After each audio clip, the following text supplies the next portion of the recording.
Okay, how can I teach you about my pudding sauces?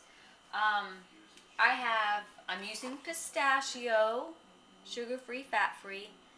Um, you can use any flavor. This one is good on the chocolate and the raspberry cake. I have a little less than 1/8 of a cup of dry pudding. I'm going to use probably about 1/8 of a cup or so of skim milk. Alright, just a little bit of skim milk because we're not making a lot of pudding here. And it's best if you use cold water. Yes, it's better for you to make it too thick, and then, when you check on it an hour or so from now or tomorrow and it's too thick, you add more water. If it's too watery, you're screwed. Dump my pudding in there. Nice lid. Shake it up really good. Stick it in the fridge, and then it will thicken up somewhat. And when I make my desserts,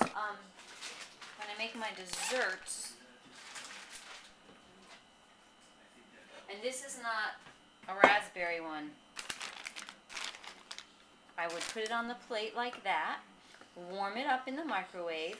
Actually, I would defrost it for a couple minutes, and then I would pour 1/3 of a cup of this over the top, warm it up for another couple minutes, and then it's just so moist and soft. And come back here. And the whole thing has 150 calories for your dessert. Here's the cake out of the oven. And the only mistake I might have made is leaving it in that pan too long. It should only have been in 5 or 10 minutes.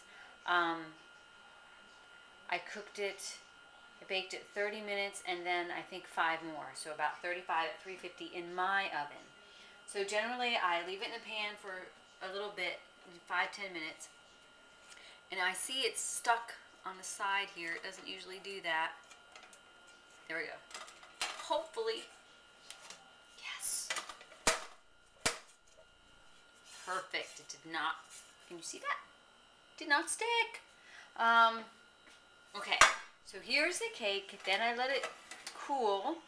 As soon as this cools down a little bit, I'm going to put the whole thing on this plate, and then I'll put it in the refrigerator, and when it's nice and cool, I'll cut this cake in half and in half, and I'll have my 4 servings of chocolate cake.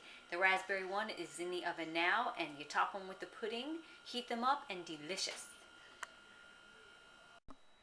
Okay, here we go. The raspberry one came out fine too.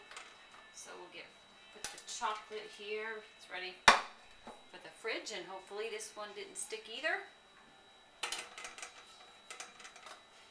Yes. Can you tell I've had them stick before? And when they stick, it's because they were too wet. And this one I might have cooked a little bit longer. I mean, longer than I should have. Because you don't want it to be dry. You don't want it to be too wet. You don't want it to be dry. Such a challenge. Anyway, so there's 2 little cakes. Remember, you're not thinking of birthday cake and cake with icing. This is a dessert cake that you're going to top with your puddings.